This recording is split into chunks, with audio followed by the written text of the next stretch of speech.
बिस्मिल्लाहिर्रहमानिर्रहीम। अस्सलाम वालेकुम। मैं हूँ मोहम्मद उमैर। व्यूअर्स, उम्मीद है आप सब खैरो आफियत से होंगे। आज हम grade 9th physics chapter number 3 tension and acceleration in a string पढ़ने जा रहे हैं। टॉपिक को मुकम्मल तौर पर समझने के लिए एक बात ज़ेहन-नशीन रखें कि पिछले टॉपिक के साथ इसका गहरा लिंक है, जिसका समझना आपके लिए ज़रूरी है। इसका लिंक मैंने डिस्क्रिप्शन बॉक्स में डाल दिया है। तो चलिए शुरू करते हैं। टॉपिक का बाकायदा आगाज़ करने से पहले प्यारे बच्चों, आपको बताता चलूँ कि आज के इस लेक्चर में हम क्या-क्या चीज़ें सीखने जा रहे हैं। बाकायदा आगाज़ हम एडवर्ड्स प्रिंसिपल से करेंगे, जिसमें हम देखेंगे कि टेंशन क्या होती है। एडवर्ड्स प्रिंसिपल बेसिकली न्यूटन के लॉज की ही प्रैक्टिकल एप्लीकेशन है, जिसमें हम देखेंगे कि जब दो बॉडीज वर्टिकली मूव कर रही हों ओवर अ फ्रिक्शनलेस पुली, तो इस केस में टेंशन और एक्सेलरेशन हम कैसे कैलकुलेट कर सकते हैं। एटवुड्स मशीन, जैसा कि तस्वीर में आपको वाज़े तौर पर दिखाई दे रहा है कि एटवुड्स मशीन दो अनइक्वल मैसेज M1 और M2 पर मुश्तमिल है। ये दोनों एक फ्रिक्शनलेस पुली के साथ अटैच्ड हैं, जिसमें इन एक्सटेंसिबल स्ट्रिंग के जरिए दोनों को जोड़ा गया है। एटवुड्स मशीन के जरिए हम एक्सेलरेशन मालूम कर सकते हैं जब बॉडी ग्रेविटी की वजह से मूव कर रही हो। जैसा कि बयान किया गया है, Atwood's machine is an arrangement of two objects of unequal masses.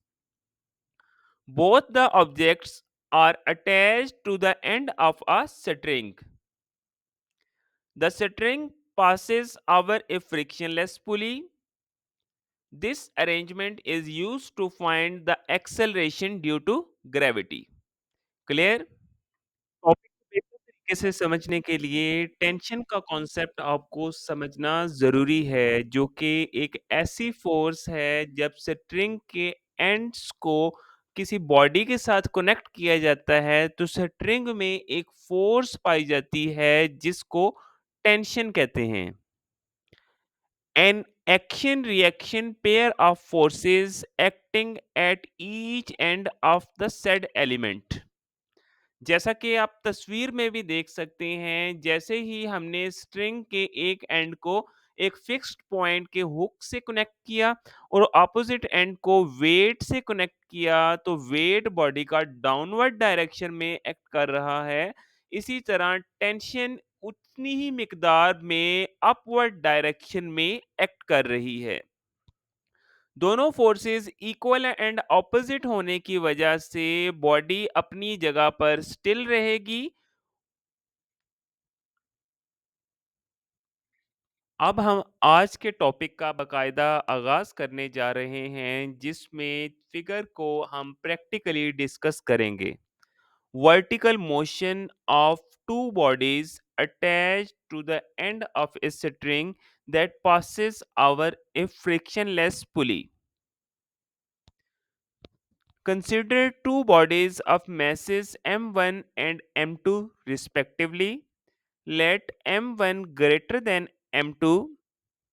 Bodies are attached to the end of a string passes over a frictionless pulley. The body A, being heavier, must be moved downward with acceleration A. Body B moves with the same acceleration. As the pulley is frictionless, tension T in the spring is same. फर्ज करें, जैसा कि आप तस्वीर में भी देख चुके हैं कि हमारे पास दो बॉडीज हैं जिनका मैस m1 एंड m2 है। आपने m1 का मैस ग्रेटर लेना है m2 से, ताकि ये मूव कर सकें। जैसा कि आप जानते हैं कि ये opposite ends of a frictionless pulley के साथ अटैच्ड हैं, तो बॉडी ए जो कि भारी होने की वजह से नीचे की जाने मूव करेगी, तो बॉडी बी जो है वो सेम एक्सेलरेशन के साथ अपवर्ड डायरेक्शन में मूव करेगी। टेंशन हमारी स्ट्रिंग में सेम रहेगी क्योंकि हमारी जो पुली है वो फ्रिक्शनलेस है।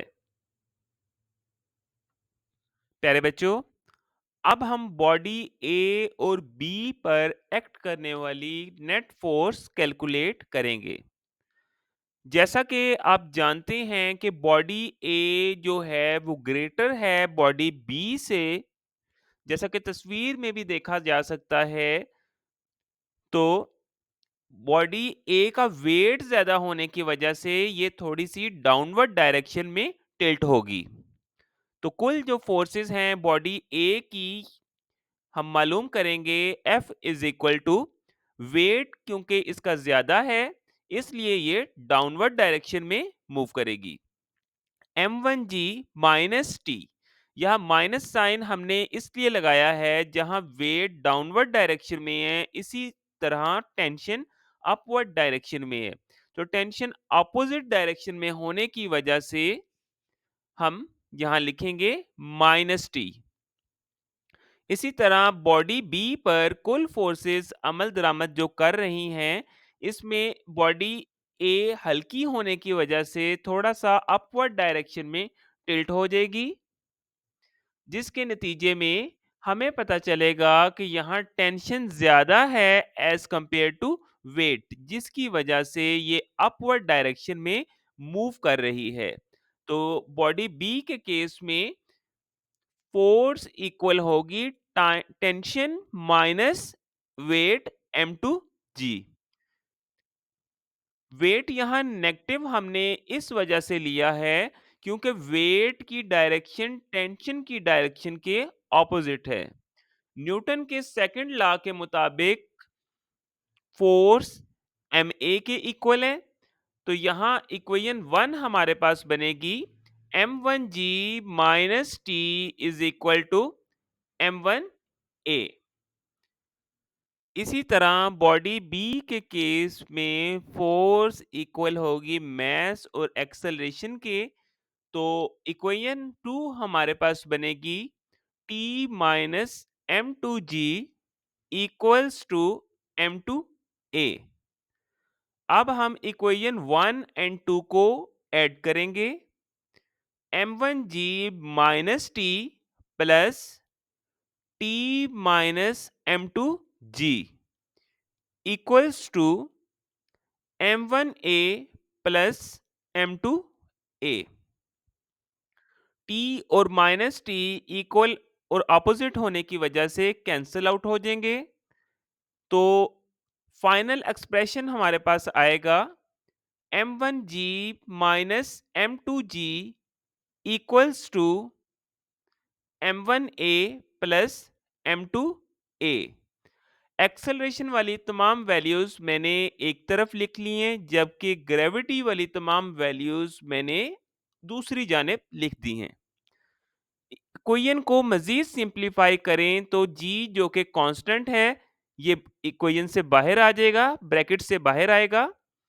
m1 minus m2g is equal to acceleration भी ब्रैकेट से बाहर आएगी, दोनों वैल्यूज में कॉमन है m1 प्लस m2a। इसी तरह इसको हम हल करें तो a की हमारे पास वैल्यू आएगी a equals to m1 minus m2 fraction m1 plus m2 into g. Equation two को इक्वेशन वन से हम डिवाइड करें तो टेंशन की हमें वैल्यू मालूम पड़ जाएगी। T minus M two g और m1g minus T is equal to m2a और m1a।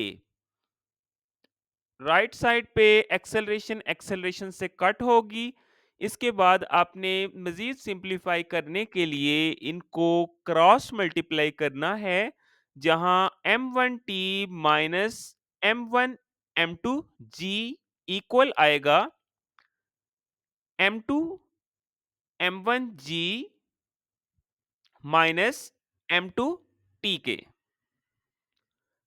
इसको हम मज़ीद सिंप्लीफाई करें तो एटवुड्स प्रिंसिपल का फाइनल एक्सप्रेशन टेंशन के लिए हमें मालूम चल जाएगा, जो कि आता है T is equal to 2m1 m2g fraction m1 plus m2। जब भी दो बॉडीज वर्टिकली मूव कर रही हों तो बॉडी में कुल जो है एक्सेलरेशन और टेंशन मालूम करने के लिए ये इक्वेशंस हम इस्तेमाल कर सकते हैं। वीडियो अच्छी लगे तो लाइक और सब्सक्राइब करना मत भूलिएगा, ताकि मज़ीद इस तरह की इंटरेस्टिंग वीडियोस आप तक पहुंचती रहें। शुक्रिया, जज़ाकल्लाह, अल्लाह हाफ़िज़।